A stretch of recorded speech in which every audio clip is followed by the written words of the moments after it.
الدین صاحب دامت برکاتہ سے چند سال قبل ملاقات ہوئی تھی. اسی موقع پر حضرت مولانا نے یہاں حاضری کا حکم دیا تھا، لیکن اللہ تبارک و تعالیٰ کو منظور تھا یہاں حاضری کی سعادت ملی، آپ حضرات سے ملاقات کا اور زیارت کا شرف حاصل ہو رہا تھا. اللہ تبارک و تعالیٰ آپ حضرات کی زیارت اور ملاقات سے ہمیں دینی اور ایمانی، علمی اور روحانی نفع عطا فرمائے. اللہ ہمارے شر سے، برائی سے آپ کو، ادارے کو، علاقے کو پوری طرح محفوظ فرمائے.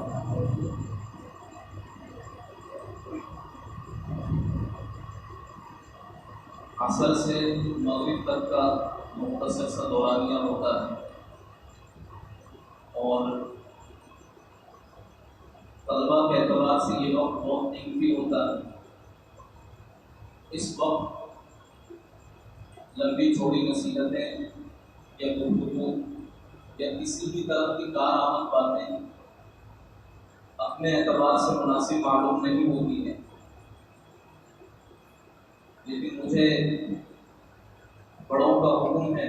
حضرت محتمم صاحب دامت برکاتہ کا، مولانا محمد رفیق صاحب دامت برکاتہ کو ادارے کے مسئول، معتمد، محتمل، ذمہ دار ہونے کے ساتھ ساتھ رابطہ مدارس اسلامیہ دارالعلوم دیوبند کا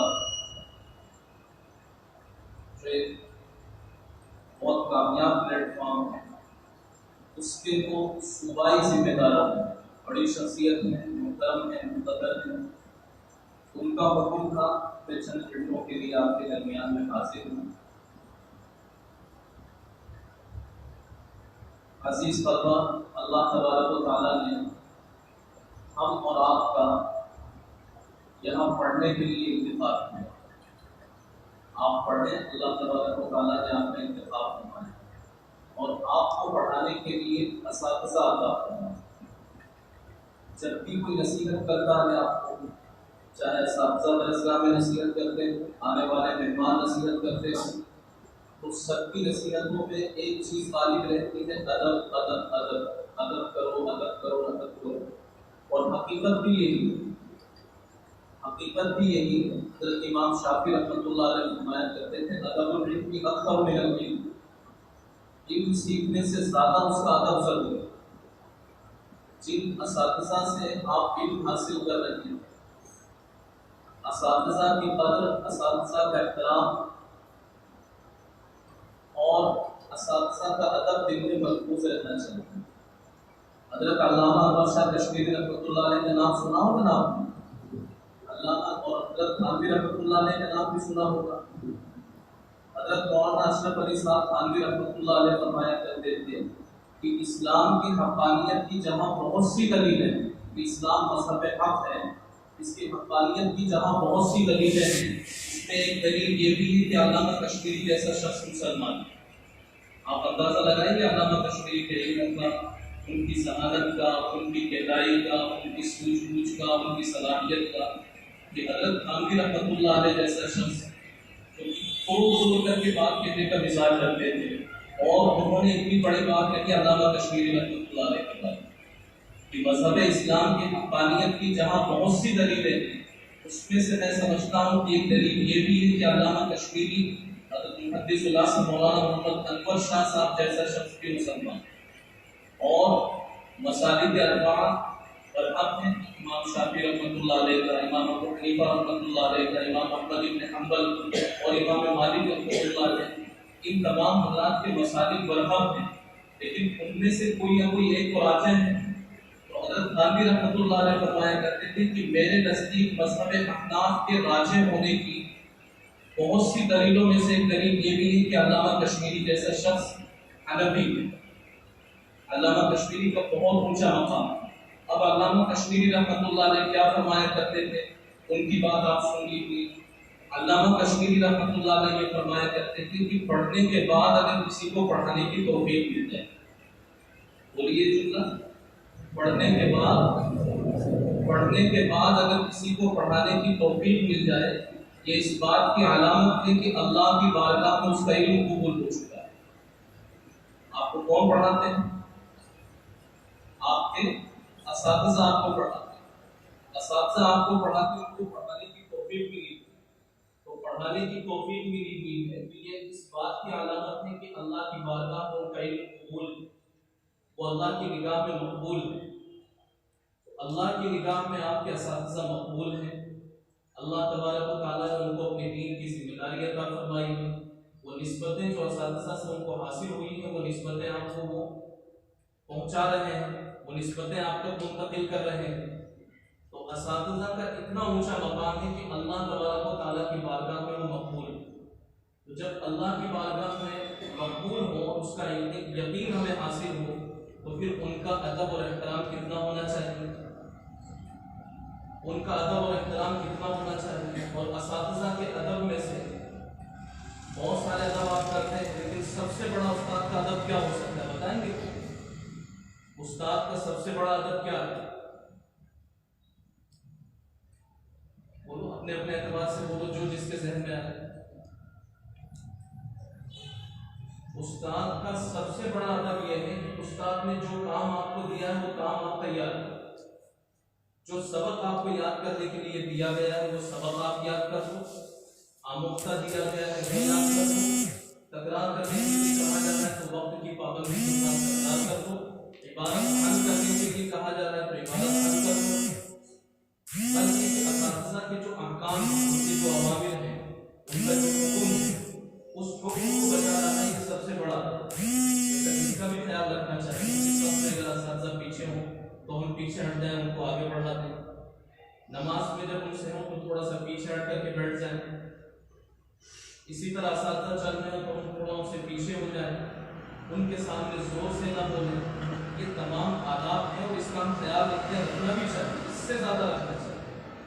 لیکن سب سے بڑا جو ادب ہے استاد کا، وہ جو سبق آپ کو دیا جا رہا ہے، جو کام آپ کو دیا جا رہا ہے وہ کام کر لیں، یہ استاد کا سب سے بڑا ادب۔ یہ ادب کرو گے نا انشاءاللہ؟ ادب سے ہی انسان کا علم ملتا ہے۔ دو تین باتیں ان پہ آپ سے عرض کرتا ہوں اور بات اپنی ختم کرتا ہوں۔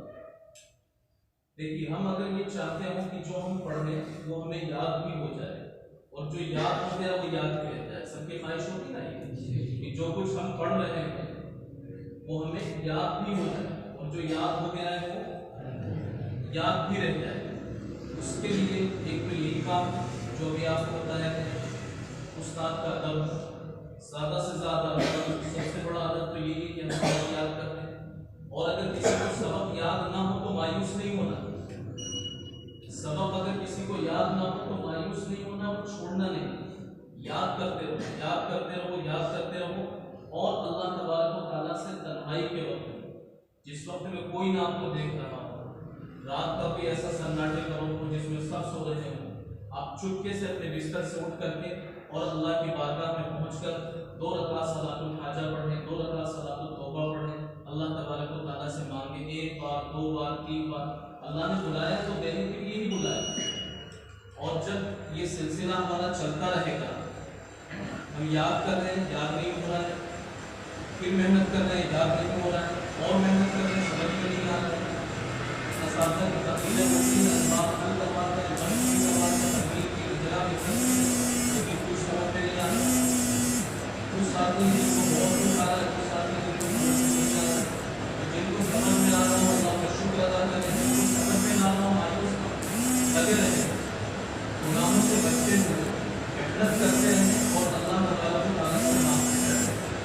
آپ اپنے اساتذہ کو علامہ قاسمی افضل رحمۃ اللہ علیہ کا واقعات سنتے ہو، کتنی محنت کی انہوں نے طالب علم کی سنبھالی، لیکن علم کھل نہیں سکا ان کا، محنت کے باوجود، مجاہدوں اور ہونے کے باوجود، لیکن اللہ تبارک و تعالیٰ کو ایک حکم آیا، سوئے ہوئے تھے جناب رسول اللہ صلی اللہ علیہ وسلم کی زیارت کی، پورے نبوت انہوں نے منتقل کر دی، نبوت منتقل ہوا، انہوں نے نبوت منتقل ہوا، اور پھر وہ علامہ کے نام سے دنیا میں جانے جاتے ہیں۔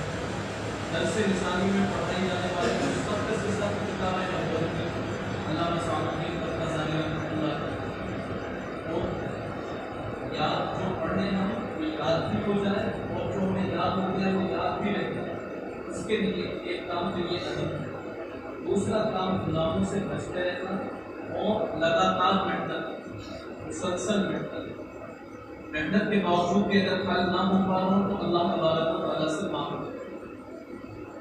چند کام کرنے کے ہوتے ہیں طالب علم کے زمانے میں، اس کو ضرور کیجیے۔ ایک تو زیادہ سے زیادہ جو اپنا وقت 4 یا 5 کام تھے آپ ان کو شمار بھی کر لیجیے اور ان کی پابندی کرنے کی کوشش کریں۔ ایک تو زیادہ سے زیادہ اپنا وقت باوجود ہونے کی حالت ہے۔ جب تک ہم درسگاہ میں ہیں، استاد کے سامنے نہیں یا کتاب کے سامنے یا قرآن پاک کے سامنے یا قاعدے و دین کتابوں کے سامنے ہیں، یہ وقت اپنا باوجود ہونے کی حالت ہے۔ باوجود رہ کر کے پڑھیں، پہلا کام۔ دوسرا کام ہے مسواک کا زیادہ سے زیادہ رکھنا۔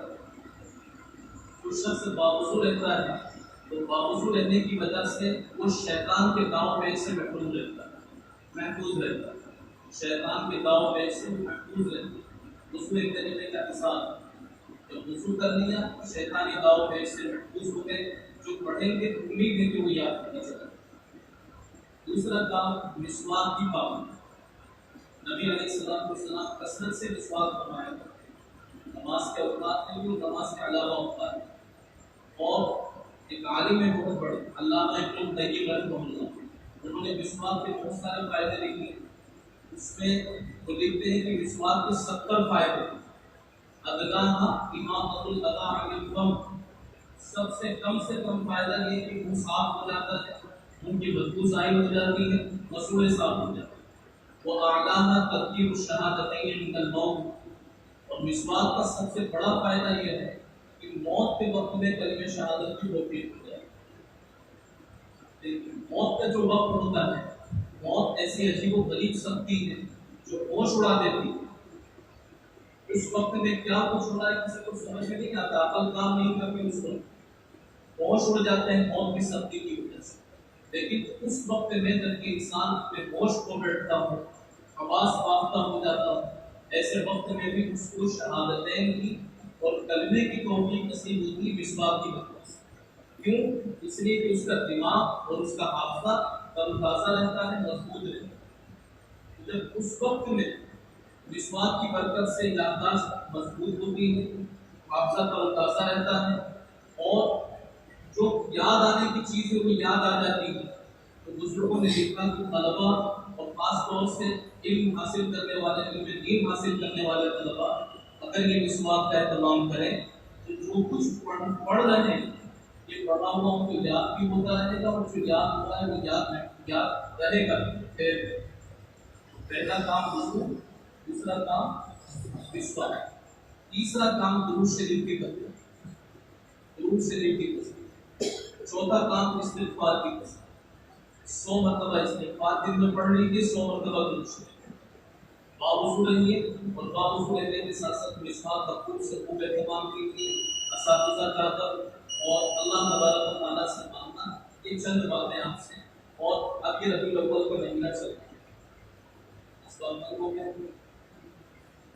ابھی آپ کا جو بھی نظام ہے، لیکن اس ماہ مبارک میں جو ہمارے دوسرے طبقے کے لوگ ہیں، نبی علیہ السلام کے نام پر کتنی خرافات کرتے ہیں، سب جانتے ہیں، میلاد النبی منانا اور کیا کیا منانا، تو نبی علیہ السلام کا نام لے کر کے آپ کی شان میں گستاخی کرتے ہیں، اہل بیت کی شان میں گستاخی کرتے ہیں، وہ ان کا ادب نہیں ہے نبی علیہ السلام۔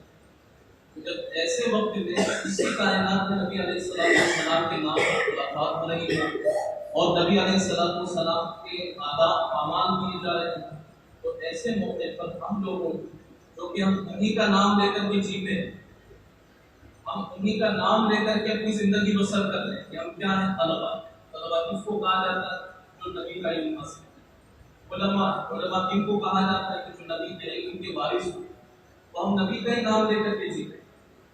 ہماری اور آپ کی ذمہ داری ایسے وقت میں، جس وقت میں ان کے آداب کو زیادہ پامال کیا جا رہا ہے، ان کے آداب کو محفوظ رکھنا اور ان کے ذکر اور ان کے تذکرے میں پہلے کے بنسبت اضافہ کر دینا، یہ ہماری ایمانی اور ان کی طرف سے حاصل ہونے والی نسبت کی اہم ذمہ داری ہے۔ یعنی کہ درود شریف کا اہتمام اس ماہ مبارک میں زیادہ ہے. روزانہ 100 مرتبہ درود شریف پڑھتے رہے، لیکن اس ماہ مبارک میں درود شریف کا اہتمام زیادہ ہے. دیکھیے کہ سیرت النبی صلی اللہ علیہ وسلم کے مطالعے کی ہماری کوئی نہ کوئی ترتیب ہونی چاہیے. سیرت النبی صلی اللہ علیہ وسلم کو پڑھنا یہ اپنے منشور میں ہم شامل کریں. ابھی اوپر نوم سنوں کے جو طلباء ہیں، جو مولانا محمد اسلم صاحب قاسمی قدر اللہ عنہ کی سیرت پاک آسان زبان میں اور ان کے پڑھنے کی جو کتاب ہے سیرت پاک ہے، نبی علیہ السلام کی سیرت سے اچھی طرح واقف ہے. جب وہ کتاب مکمل ہو جائے تو اس کے بعد سیرت نبویہ پڑھ لیں انشاءاللہ فائدہ. اور اوپر کے جو طلباء ہیں چہارم، پنجم، ششم، ہفتم، پھر انشاءاللہ نوجم میں تکمیلہ میں تخصصات کا بھی آپ کرتے ہیں، تو سیرت کا مطالعہ کریں. اور سیرت کے مطالعے کی دو ترتیبیں علماء بیان ہیں. ایک موضوعاتی ترتیب ہوتی ہے اور ایک زمانی ترتیب. جس ترتیب سے بھی پڑھنا چاہیں اس ترتیب سے پڑھنے، فائدہ دونوں ترتیب سے ہوتا ہے.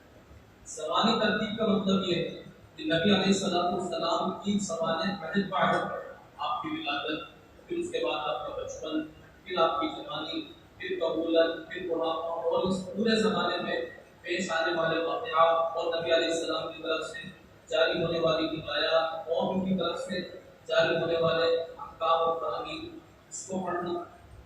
یہ زمانی ترتیب. موضوعاتی ترتیب نبی علیہ السلام کی شخصیت کے الگ الگ موضوع ہیں. آپ علیہ السلام حیثیت معلم، آپ علیہ السلام بحیثیت ایک سیاسی رہنما، نبی علیہ السلام بحیثیت ایک معاشرے کی اصلاح کرنے والے کامیاب فرد. یہ نبی علیہ السلام کی زندگی کے موضوعات جن اعتبار سے بھی پڑھیں، لیکن نبی صلی اللہ علیہ وسلم کی سیرت، ان کی زبانیں اور ان کی زندگی کے حالات ہمارے وہاں کے سامنے ہونا چاہیے. تو یہ جو باتیں کہی گئی ہیں، باتیں امید ہے کہ آپ کو سمجھ میں آئی ہوگی. ایک کام تو آپ ساتھ ادب جیسا پہلے کرتے تھے اس سے زیادہ کیجیے. اور استاد کا ادب کیا ہے وہ میں نے آپ کو بتایا، استاد کی اہمیت کیا ہے اس کو بھی بتایا. Thanks for watching. Don't forget to like, comment, share and subscribe to Al Wahid channel.